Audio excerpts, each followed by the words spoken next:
এই ৪২-৪৩ ডিগ্রি গরমে যদি কেউ মন প্রাণ ঠান্ডা করতে পারে সেটা একমাত্র আম পানা। আমি কীভাবে আম পানা বানাই সেটাই তোমাদের সাথে আজকে শেয়ার করব। দুটো আম নিয়ে গ্যাসের উপরে একটা জালি বসিয়ে ভালো করে এদিক ওদিক ঘুরিয়ে সেটাকে পুড়িয়ে নেব। এটা কাঠের আগুনে পোড়ালে বেশি ভালো হয়, কিন্তু এখন আমরা সেটা পাবো কোথায়। নামিয়ে নিয়ে এবার আস্তে আস্তে আমরা খোসাটাকে ছাড়িয়ে নেব। ছাড়িয়ে একটু ধুয়ে নেব।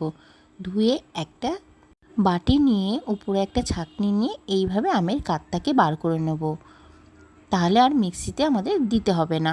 এইভাবে দুটো আমের কাঠ আমি বার করে নিয়েছি। এবার উপর থেকে সামান্য জল দিয়ে ছাঁকনিতে লেগে থাকা কাঠটাও নিয়ে নেব। এবার পরিমাণ মতন ঠান্ডা জল মিশিয়ে এবং তার মধ্যে বরফ দিয়ে দেবো, পরিমাণ মতন বিট নুন আর সামান্য সাদা নুনও দিয়ে দেবো।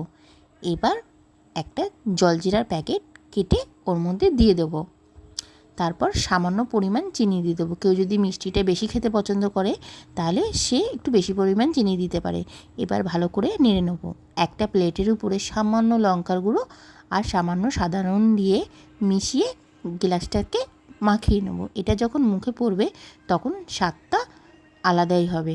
আর যারা পছন্দ করে না তাদের এটা করার কোনো দরকার নেই।